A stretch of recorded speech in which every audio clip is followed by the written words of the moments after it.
Katotohanan sa kumakalat na larawan ni Ai. Viral. Ano nga ba ang kasalukuyang kalagayan ngayon ng komedyanteng si Ai de las Alas? Matagal-tagal na rin hindi nakikita ng marami si Ai matapos siyang mag-migrate sa Amerika. Dahil wala na sa showbiz, hindi masyadong updated ang marami tungkol sa mga kaganapan sa kanyang buhay. Kaya naman, labis na lamang ang pag-aalala ng marami matapos kumalat ang larawan na ito ni Ai.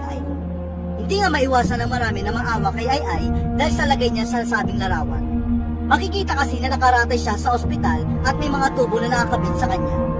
Kung pagbabasehan ng larawan ay mukhang critical nga ang kalagayan ni Ai. Ayon naman sa page na unang nag-post ang larawan, na-stroke umano si Ai. Ngunit magaling na raw ito matapos uminom ng isang health and wellness product. Pero lumalabas na fake ads ang nasabing larawan ni Ai. Naglabas nga ng kanyang galit si Ai laban sa mga gumagamit sa kanyang larawan. Ayon kay Ai, ang nasabing larawan niya ay kinuha sa teleseryeng Racing Mamay kung saan na-ospital ang kanyang karakter.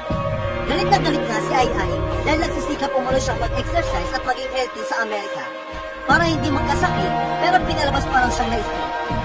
Aniya, ginagawa niyo ako ng sakit, walang hiya. Ginamit niyo pa ang picture ko doon sa teleserye namin, yung Racing Mamay, na may sakit ako sa ospital. Mga walang hiya kayo, yun pa yung talagang ginamit niyo para makapagbenta kayo ng tinitinda niyong produkto. Sinasabi niyo pa na stroke ako, mga punyeta kayo. Hirap na hirap ako mag-exercise para maging healthy ako, tapos na-stroke ako. Diyos ko, Day, anong klase mga tao ba kayo, Mariose? Tinawag naman ni Ai ng kapulis Santanas ang mga nasa likod ng fake advertisement. Aniya, nanggagamit na nga kayo. Ang masakit doon, binigyan niyo pa ako ng sakit. Mga walang hiya kayo. Visit kayo talaga. Makakapot kayo ni Santanas. Sa kanyang post, binalaan din ni Ai ang lahat na huwag magpaloko sa pinopromote ng produkto ng nasabing page. Dahil hindi raw ito FDA approved. Not FDA approved, kaya sa lahat ng nagudol nitong product na to, love nyo na. Tingnan nyo, digital ang karma. Kakapost ko lang sa Facebook na huwag kayong maniwala sa produkto na ito, mga scammer. Ayan, nakita ko sa TikTok. Sabi ng doktor, hindi siya FDA approved.